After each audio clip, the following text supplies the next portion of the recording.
These two women seem to have it all. Careers, community ties, reputation for helping others. But now Tara Johnson, executive director of a Florida Hope House, and Kristina Taylor, a Lakeland insurance partner, are facing criminal charges after allegedly sending sexually explicit images of a man to his new girlfriend. It's a story with allegations of jealousy, revenge, and the shocking ways private lives can be exposed and ruined in the digital age. We're on the case, presented by Law&Crime. I'm Chris Stewart.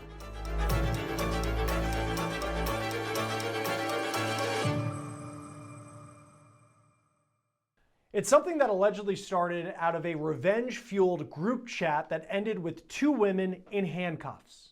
Deputies say Kristina Taylor, an insurance partner from Lakeland, Florida, and her friend Tara Johnson, the executive director of a maternity nonprofit in Bartow, Florida, crossed the line that no one should cross, allegedly sending sexually explicit photos of Taylor's ex-boyfriend to his new girlfriend. Authorities call it a clear case of sexual cyber harassment. In putting this story together, we rely on truthfinder.com. You can see here I put in Kristina Taylor's name into this massive database that we use to learn more information about people involved in our stories, and her information came up. It is a useful resource. You plug in a name, you can get an address, you can get information, criminal history, even more. And it can also give you some peace of mind. You don't have to work in true crime to be able to use truthfinder.com. It's one of the largest public record search services in the US, and with a paid subscription service, you get access to unlimited reports of almost anyone, including looking up registered sex offenders in your area. So stay informed and stay safe. Check public records with Truthfinder at truthfinder.com/OTC. Now the woman once celebrated for helping young moms start fresh is facing serious charges of her own in a scandal that has rocked one of Bartow's most beloved landmarks. Tara Johnson and Kristina Taylor's story starts in Lakeland, Florida. Two 36-year-old friends living what from the outside looked like pretty ordinary lives. Taylor was a partner at an insurance firm, the kind of job that comes with polished headshots and a LinkedIn post about success.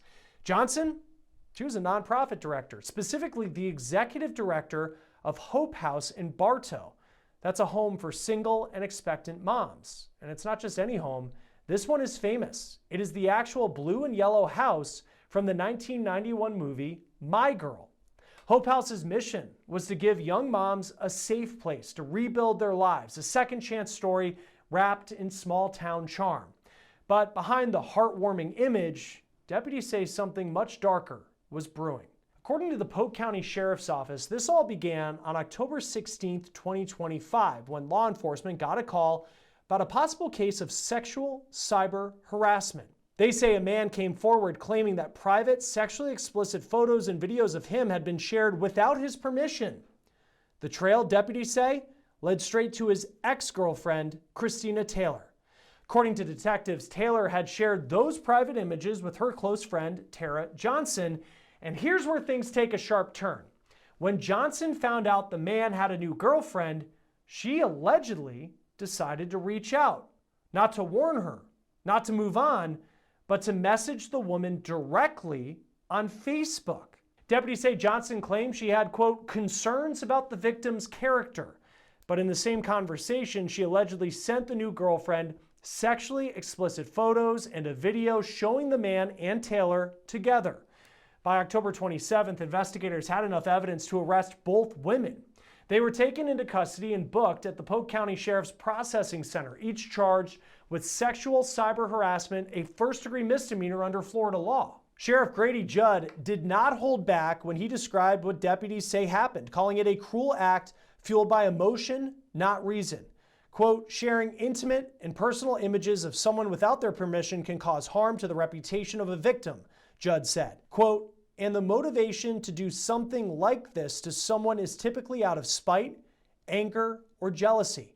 It serves no purpose other than to humiliate or intimidate. Within days, Hope House released a statement confirming Johnson's resignation and addressing the scandal head-on while trying to reassure the community that their mission would continue. They write, quote, we want to share an important update regarding Hope House leadership. After years of exceptional service, our executive director, Tara Johnson, has chosen to step down to focus on personal matters. We wholeheartedly thank her for her invaluable contributions to our mission of supporting and equipping first-time mothers and their babies. Together, we will forge ahead, dedicated to serving every mom, every baby, every day. Thank you for your ongoing support and your prayers for Hope House. Now let's take a step back here. Before Hope House was in the headlines for the wrong reasons, let's look at what it was intended to be. Now, if you grew up in the early 90s, you probably remember My Girl, the bittersweet coming-of-age movie with Macaulay Culkin, Anna Klumsky, and Dan Aykroyd, and the iconic blue and yellow house where so many of the movie's scenes were filmed. It's right in Bartow, Florida. According to Fox 13 Tampa Bay, in 2022, a local nonprofit called Hope House bought it. The plan was to turn the movie's old funeral home set into a maternity home for single moms, a 12-month residential program where 6 expectant moms could live, learn, and prepare for life after birth. The suites were renovated with nurseries, new bathrooms, and accessibility in mind. Even a ground floor for moms with mobility issues, and director Tara Johnson was the face of it all. She told Fox 13 last year, "We did know this was the My Girl house when we purchased it, and of course we love the film and the history that the house holds." The same woman who helped bring Hope House to life, who became its public face and moral anchor, is now facing a criminal charge.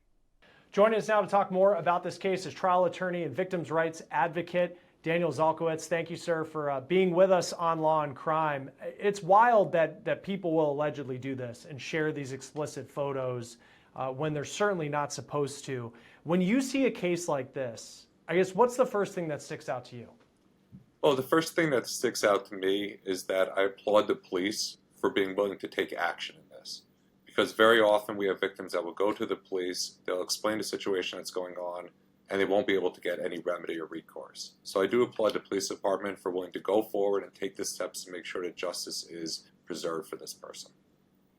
So I think too, when I look at this and, somehow, you have this woman who has, these explicit photos of this man, and then eventually it goes in a group chat.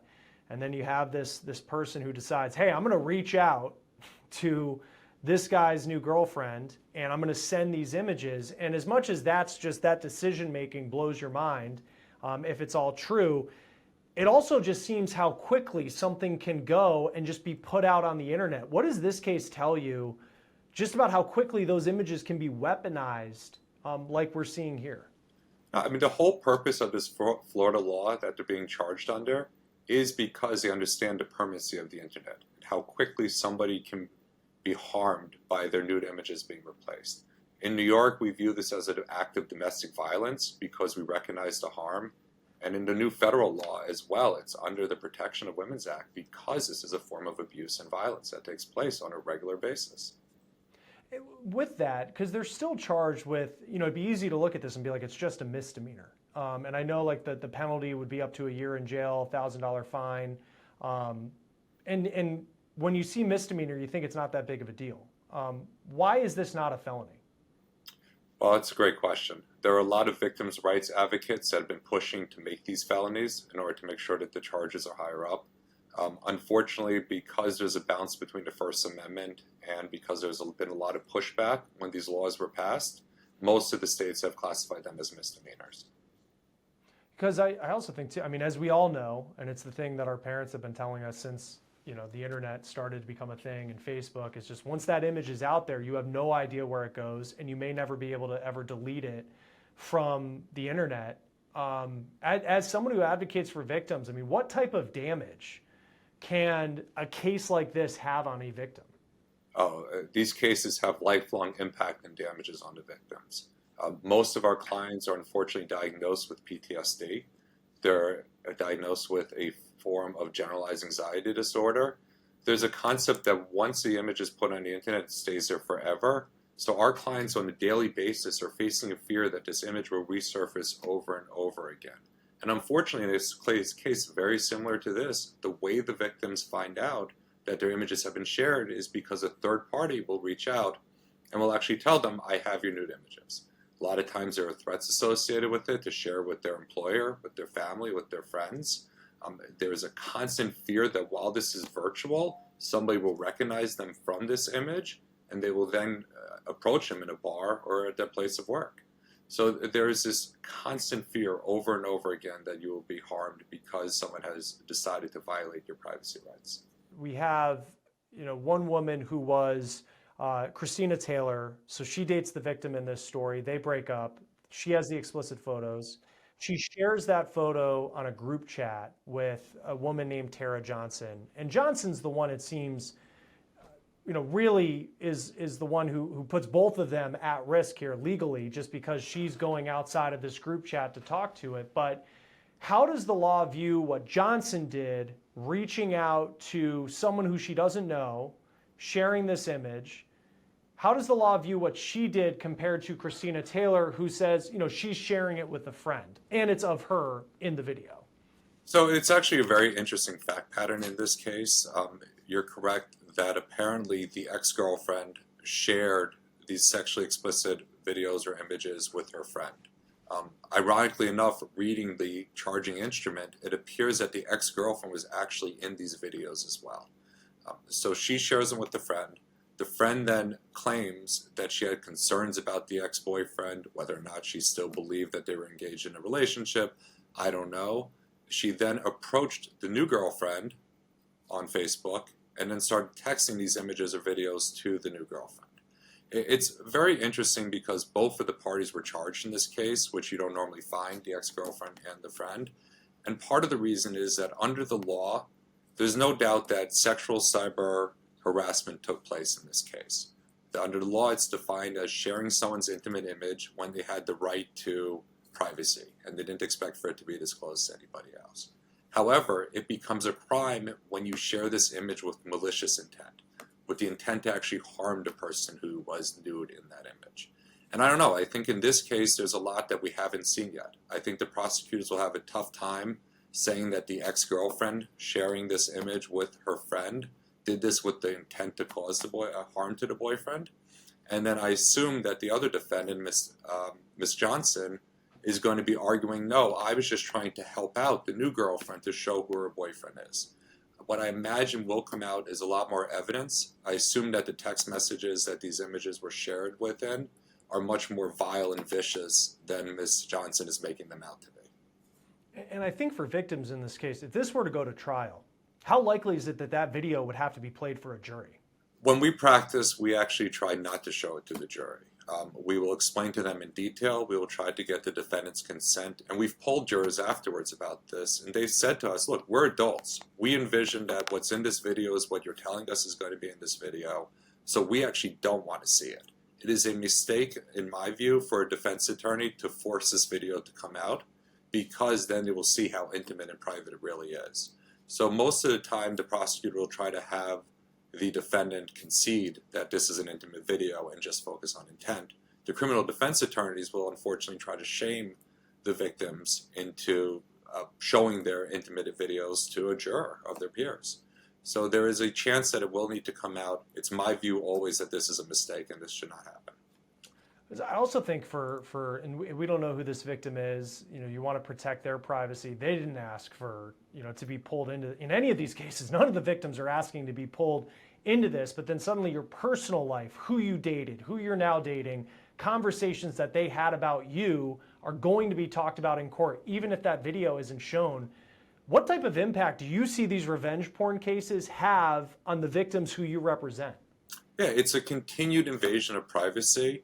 And it really is harmful going forward. It's first with the images, and then with what you were put through, and then having to constantly relive over and over again the concept that somebody has violated your privacy to this extent. I will say that this is a case where the victim's sort of a third party. There are a lot of situations where clients feel justified telling their story to a jury, telling their story to a judge, and letting a judge rule in their favor that they've actually been harmed. Because a lot of them go through this victim-blaming mentality where other people turn around and say, you took these videos to begin with, so you should not expect for there to be a reasonable expectation of privacy. How have you seen juries react to that? Because I don't think anybody who is sitting on a jury would want an image of them like that to be shared on the internet. But then I could also see, and probably older folks might look at that and be like, why are you taking that video in the first place? Yeah, so we had a case in a very conservative jurisdiction in the United States where it was a very young female and a much older abuser who got her images from the internet.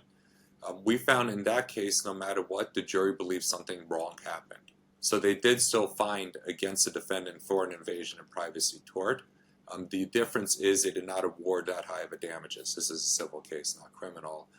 Conversely, where we didn't show the images, we got a much higher award of damages. So I would think that the jury understands fundamentally that something wrong happened and that this is a violation of the law. The question then becomes how much, in a civil situation at least, are they willing to award damages to the defendant, or the plaintiff for what happened. Criminal is different. To me, it's a very black letter law. You're looking through the statute over here, and as long as they believe that these individuals shared these images with malicious intent, with the intent to harm the person who was depicted in them, then they should find them guilty. Right, because if there's text messages that they have between the two of them where it shows, you know, far more than just, hey, I was just trying to help them out. It seems like that defense would be done. How does the civil, I'm happy you brought that up. How does the civil part of this play out? Because we have the criminal case that's going to play out. That could be very black and white. How do these typically work when it comes to the civil proceedings? So the civil proceeding normally mirrors the criminal proceeding. There's strategy as to whether or not you want to wait for the criminal case to be over and then sue, or you can sue at the same time. A lot of times you won't sue at the exact same time the criminal case is going forward because you don't want to give the defense a way to impeach your client. You don't want to give the defense the ability to go up to your client and say the only reason you're bringing criminal charges is because you want to get more money in the civil case. Now, the Florida criminal statute is identical to the civil statute. So within that statute, they actually have civil remedies. But a lot of times, and the better move is to bring a lawsuit under the new federal statute, which is 15 U.S.C. 6851. The reason you do this is because unlike in the criminal statute and the civil statute where you need to show intent, the intent to harm, under the federal statute, all you need to show is that the person did not have your consent to share your images. Once you do that, there's a very strong liquidated damage clause. When we talk about harm, the federal government believed that you should receive at least $150,000 for somebody sharing your intimate images without your consent. And $150,000 is a nice sum of money to receive in a case like this. It definitely is. How does, when it comes to the amount of money that you could receive, because I also think of just thinking of what could happen. Who knows if one day this video is somewhere on the internet and it goes viral for whatever reason, and then it impacts your life in a way you didn't expect years later. I mean, can you quantify the damage that this does with the fact that it is out there and we don't know exactly where it is or where it may pop up and the type of impact that it could have on a defendant years later? Yeah, so you quantify it through first the testimony of the plaintiff or the person that's the victim in one of these cases, and then you'll also have expert witnesses. You'll have somebody come in and talk about the psychology of what happens to a victim of a cybersexual assault such as this. You'll also have an expert witness come in and talk about how it potentially impacts or damages when it comes to their career and reputation. I'll give you an example. We had a case that one of the victims was a medical student, and because the images came out, she always wanted to be a heart surgeon, but she could not do that because it was so traumatizing, so then she went to psychology. Based on the difference in her career change, she had a significant economic loss, and we had an expert witness testify to that, and she was able to get back from the defendant the difference in the salary. You'll also have your treating physician normally come in and testify as well. The problem is, unfortunately, in a lot of cases, the defendants don't have the type of money that would fully compensate a victim in a case like this. How do you get that money? If it, even $150,000, I know in this case, I'm not sure what the financial, one works in insurance, the other defendant, who's the one who was not in a previous relationship with the victim, she worked for a nonprofit. She was the director, so I don't know how much money she has, but if he's awarded an amount of money that's way out of her price range, how does that work? Well, a judgment is good for many years. In New York, it's good for 20 years, and you will garnish your salary. You'll continue to remind them every month of what they did to you, and you'll be getting money coming from them that way. The good news is that there's bankruptcy cases out there that talk about debt like this is non-dischargeable. A defendant in a case like this just can't say, okay, I'm going to ignore what I did and file for bankruptcy and never owe the survivor anything. In fact, it's the complete opposite. You're not able to discharge this debt from bankruptcy. So while there is a lasting impact of these images being shared and harming the plaintiff, there will also be a lasting impact on the defendant, knowing that he will have to pay for what he did, essentially for the rest of his life as well. And when it comes to the criminal case, I know the charge that they're facing, it's 1 year of prison time is the maximum that they could receive, $1,000 fine. How likely is it? It is a misdemeanor, and if they don't have criminal records or anything serious on their records prior to this, how likely is it that they could see time incarcerated because of what they allegedly did? Unfortunately, I find it probably to be very highly unlikely that that will happen. I assume in this case they'll try to take a plea of no jail time, some probation, which we found has happened in Florida in the past for some of our clients. There is some justice involved in this, that while they may not be facing jail time, there are now newspaper articles, and you and I are here today talking about what these two individuals did to a victim. And so their name will be synonymous with this sort of cybersexual harassment forever as well. So while there may not be justice with jail time, there certainly will be justice with the fact that they've been arrested for what they did in this case. Yeah, it's just, in these revenge porn cases, it's just something where you just can't really, I find, like, comprehend just how much damage it can do. Like, to your point with the heart surgeon, whether it's a trauma situation or heck, if they wanted to run for office one day and that video comes out, then, that could be really damaging to their careers. So it's always fascinating to talk about these. Very disturbing case out of Florida. Daniel Zalkowicz, trial attorney, victim rights advocate. Thanks for walking through this with us. We really appreciate it. Thank you so much, Chris, for having us today. I appreciate it. Authorities say both Kristina Taylor and Tara Johnson were booked into the Polk County Jail on a single charge of sexual cyber harassment. They were both later released on a $1,000 bond. If convicted, the charge carries up to a year in prison, 1 year of probation, or a $1,000 fine. That will do it for On the Case, presented by Law&Crime. Subscribe to us on YouTube and Spotify. I'm Chris Stewart. We'll see you next time.